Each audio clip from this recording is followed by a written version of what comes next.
Fala pessoal, aqui que vos fala é o Vini, bem-vindo ao meu canal de React. Tô trazendo aí a pedido de vocês o vídeo do canal do Thiago ZGB, o quão poderoso é o Rei Scarlet, a entidade mais poderosa do universo SCP da Mythos. Então, bora ver aí o quão ridiculamente poderoso esse personagem é, né? Eu trouxe o vídeo dele versus o Trigon, né, da DC. E nossa, a força dele era descomunal comparada à do Trigon. E olha que o Trigon é muito poderoso, cara. E esse personagem aqui é simplesmente. Nossa, que ridículo a força dele. Sempre tem esses personagens que é exagerado, né, cara? Tipo, eu meio que. Tipo, é interessante, mas meio que perde a graça quando o personagem é muito forte, não? Porque se você vai lutar com outros seres, tipo, só seres do mesmo nível que o seu ou superior vão conseguir bater de frente, cara. Então, pra quem tá acostumado a assistir meio que Dragon Ball, Naruto, esses animes, One Piece, esses animes com esses estilos de poder, você vai ver uns personagens desses aqui, você vai ficar, cara, tipo, que sentido faz? Qual personagem bate de frente, basicamente, né? Então, bora lá ver essa entidade, esse ser aqui. Bora. SCP-001, SCP-231, Nossa. SCP-2317, ou mais conhecido como Harak, o Rei Escarlate. Ele é uma das entidades mais poderosas do universo SCPs. O Monarca Carmesim, ele é um antigo deus e a manifestação das trevas, mais poderoso da ficção. Muitos de vocês já se perguntam e me perguntaram também, né, o quão poderoso é o Rei Escarlate. E ele realmente é uma das entidades mais poderosas da ficção em si, uma das entidades que colocaria medo em qualquer outro universo possível. É nesse vídeo de hoje que vamos destrinchar o quão poderoso é o próprio Rei Escarlate. Fala pessoal, beleza? Aqui que vos fala é o Thiago e hoje estamos em mais um vídeo. E antes de mais nada, se você é novo ou nova aqui no canal, muito prazer, meu nome é o Thiago. Nesse canal trago várias batalhas contra vários personagens diferentes, universos, né? E aqui também a gente fala mais sobre inúmeros personagens de quadrinhos, animes, mangás, livros e assim vai, cara. E se você curtiu o conteúdo, considere se inscrever no canal, deixa aquele like também, que eu garanto que você vai ficar muito informado sobre vários personagens da ficção e principalmente hoje que eu vou te manter informado, atualizado sobre o quão poderoso é essa entidade, o Rei Escarlate, o horror que assombra o mundo dos SCPs em si. Inclusive foram vocês que votaram na votação que eu fiz lá na comunidade, que tinha um SCP 3812, o Rei Escarlate e o Pennywise, né, na sua forma verdadeira, e o próprio Bill Tipper. E o Rei Escarlate ganhou com bastante folga de passagem, né. Enfim, o Rei Escarlate ele nasceu com o plantio da árvore do conhecimento, chamado de Karak, na época, né, e ele era o menor dos seus irmãos, mas o único consciente, e isso deu a ele uma grande dor, né. Ele também chegou a decidir que a própria existência ela é dolorosa e que ele não faria parte dela, além de que também destruir a própria existência. Ele começou então consumindo seus irmãos e se fortalecendo em sua essência. Ele jurou destruir a árvore do conhecimento, criador e a criação, e consumiu e subjugou todos os outros deuses, nomeando então-se de Rei das Trevas abaixo. Ele declarou a própria guerra com a própria criação, uma guerra que não terminará até o fim de tudo. Quando ele veio à existência, seu poder já era capaz de consumir os Elder Gods menores e escravizar completamente os ditos Elder Gods também, fora que ele também era capaz de matar eles completamente. Quando comparado aos Elder Gods, é dito que seu poder os supera completamente ao ponto dele ver eles como insignificativamente menores em comparação. Os Elder Gods são seres de 196 e 884 dimensões que estavam matando os deuses anciões inferiores, como por exemplo o próprio Yadabaoth e o Mekhen. No domínio do rei, ele passou pelo caminho que havia esculpido, o caminho que ele está esculpindo. Ele viu um emaranhado de caminhos apodrecidos envolvendo de reinos mortos e despedaçados, onde não havia nada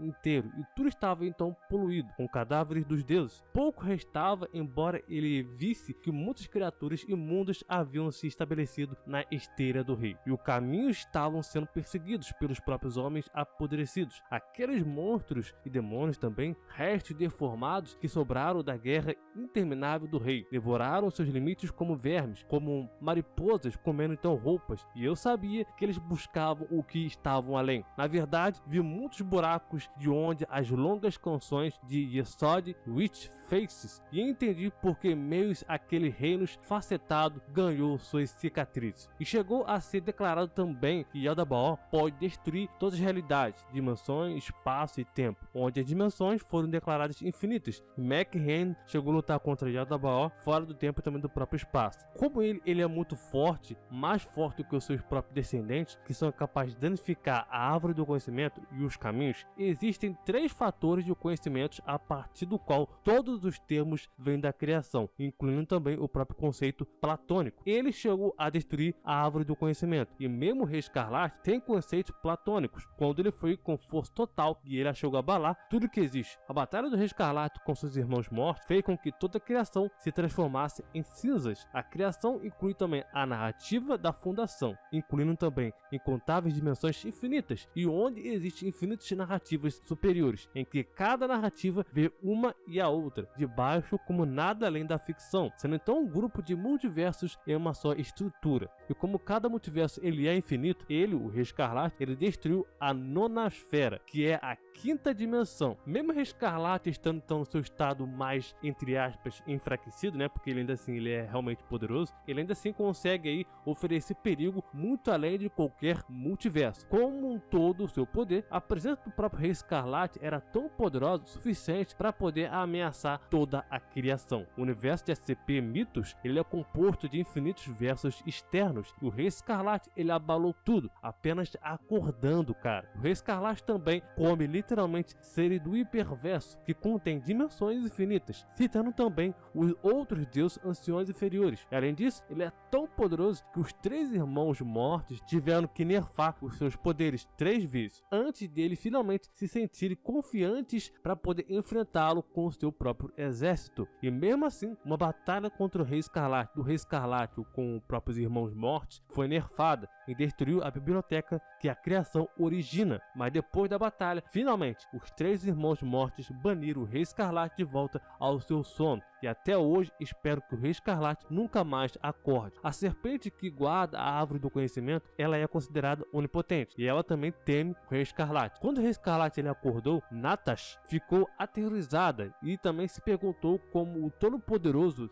Deus, né, literalmente, o ser onipotente, onisciente e onipresente dos mitos SCP, permitiu que um tal horror e terror também pudesse existir. O Rei Escarlate também tendo a capacidade de destruir a árvore do conhecimento, Rei Escarlate e seus exércitos aproximou dos Taprotes, os mundos centrais, com toda a sua ira, todo o seu ódio e todo o seu rancor. Ele estende a mão para corromper, consumir e destruir. Mesmo agora, a sua presença ela é sentida. O tempo se esvai. A deusa de bronze está quebrada e a serpente fungiu. Os Cara, é heróis muita foram, coisa que os esse filhos de personagem tem, Abate cara. foram Que isso? massacrados até o fim. E os servos do rei já estão Ele é, aqui. ele é um endireitando, ser então, muito o caminho poderoso, para a sua cara. O cara é chegada. E com essa absoluto. chegada, a Olha árvore isso. morrerá e toda a criação morrerá com ela. E ele também é capaz de derrotar McHenry, Yaldabaoth e o rei enforcado e muitos outros deuses anciões. Mas a humanidade, na hora mais tarde, não foi silenciosamente para a noite escura. Não era como se uma grande chama final queimasse brilhantemente.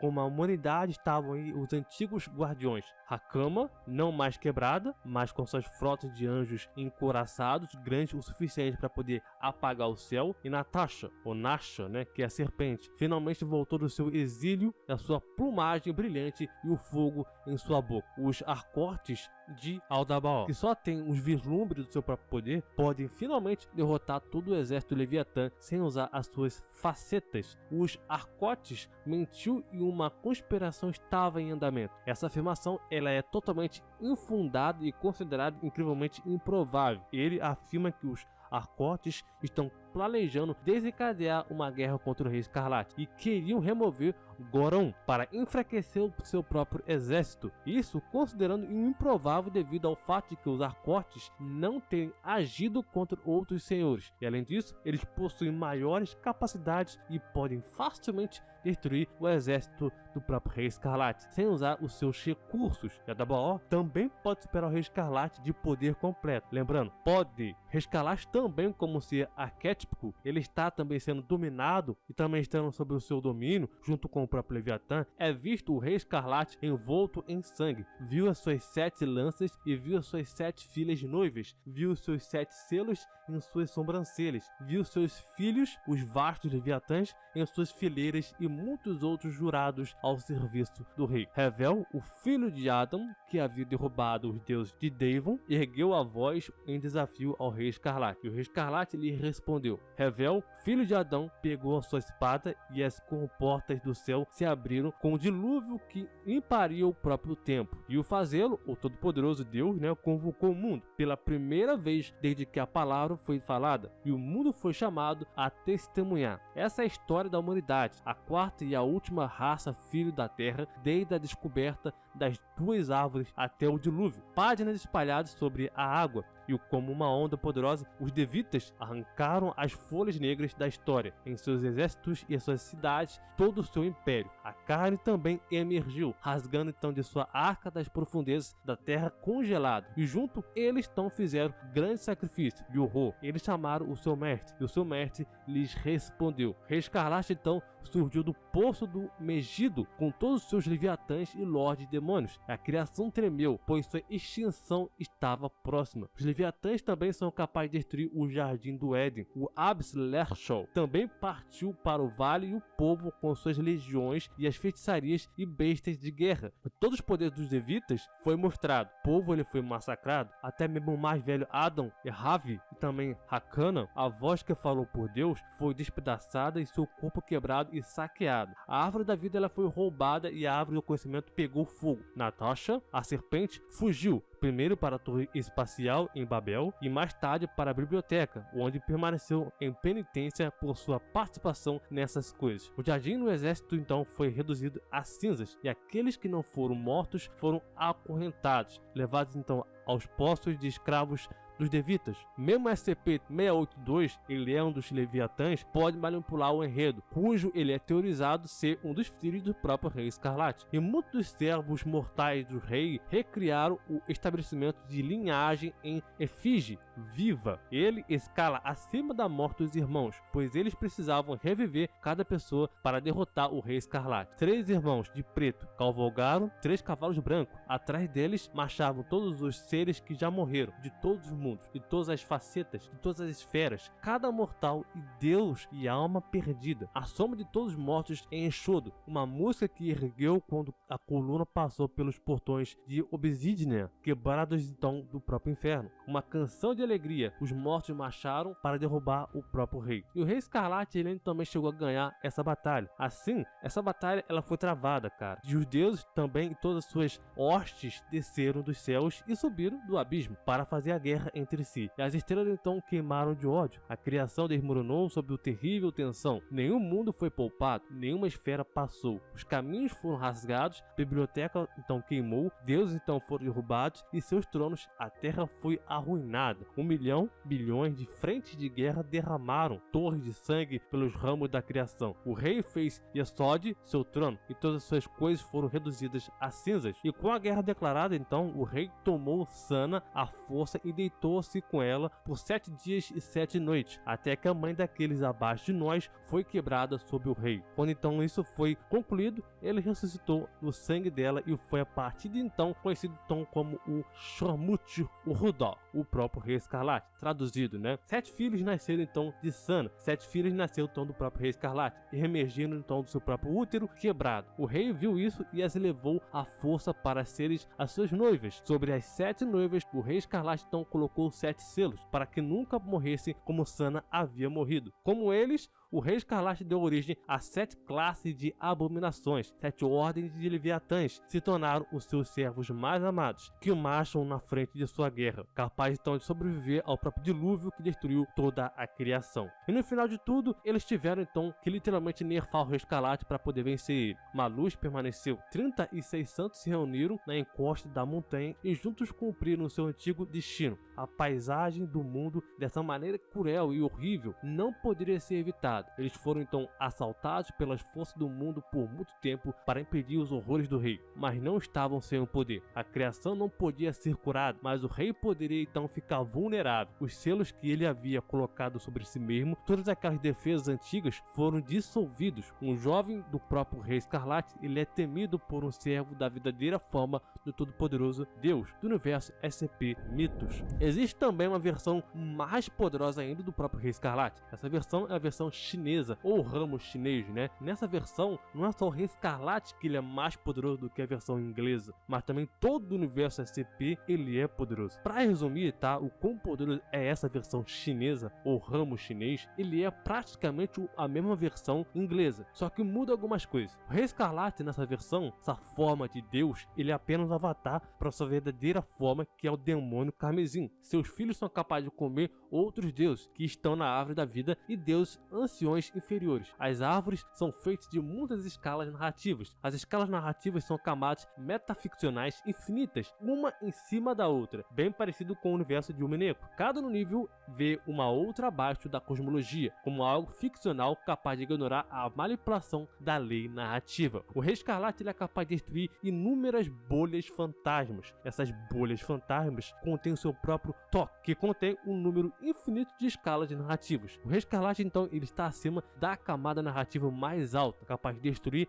a alma de seres poderosos só olhando para eles. Deus como por exemplo The Broken God ou McHane, tal como seu nome, vem o Rei Escarlate com uma ameaça a eles próprios. O Rei Escarlate já segurou a lança que tem o poder verdadeiro do próprio narrador, onde ele vê tudo como ficção. O que significa que o Rei Escarlate ele é ficcionalmente um ser que transcende em seu estado normal das coisas. Em seu estado normal, o Rei Escarlate ele é um ser que existe antes do Todo-Poderoso, o que é o seu primeiro ser criado, o criador de tudo na cosmologia SCP. O Rei Carmesim ele derrotou McHane com apenas um único golpe. Na era antiga havia uma cobra que era capaz de devorar as narrativas ou escalas narrativas. A cada camada que a cobra ou a serpente subia nas escalas, cada uma dessas escalas transformava uma coleção de multinarrativas independentes, sendo capaz então de destruir um número grande de narrativas apenas rastreando. O Rei Escarlate então absorveu aquela cobra e assim ganhou seus poderes que existem antes do conceito de dimensões. E seu corpo ele é impenetrável, com apenas a presença de sua projeção ele negou o ataque principal da metanormalidade. O Rei Escarlate também ele é superior ao Adabas, sendo então o seu aspecto. Adabas tendo então um poder narrativo, não é páreo para o Rei Escarlate. Também existem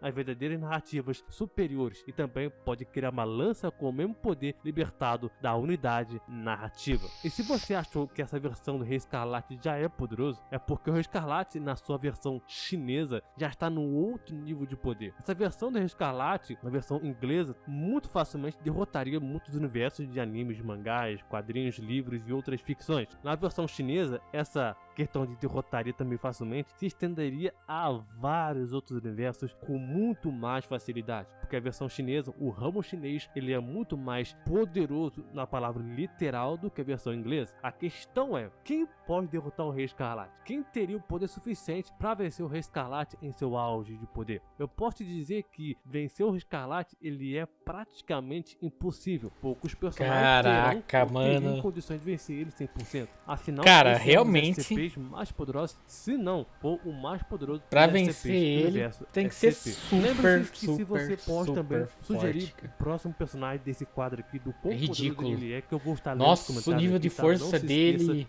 o nível de força que ele atingiu é simplesmente ridículo, cara. É tanta informação que coisa aqui que minha cabeça tá tentando processar até agora. Mas, meu Deus, quão forte esse cara realmente é, cara. Olha isso. Imagine que na versão chinesa é ainda mais poderoso do que isso que ele falou. Então, eu falo, cara. Quando chega entidades que chegam a esse patamar, cara, é meio que... tipo, meio complicado você definir uma luta entre seres dessa magnitude, né? Porque se você fosse colocar em anime uma luta entre esses seres, cara, você não conseguiria processar, né? Tipo, é muita informação que eles têm.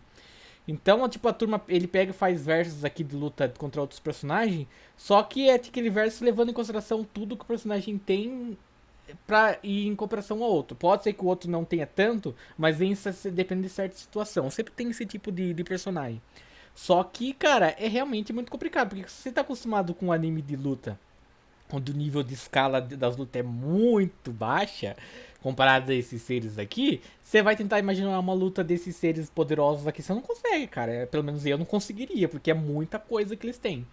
Mas mesmo assim, realmente bem foda, cara. Agora eu entendi mais sobre o Rei Escarlate, vi o verdadeiro poder dele, e eu falo que realmente, pra vencer esse cara, os seres tem que ser simplesmente outro patamar também, né?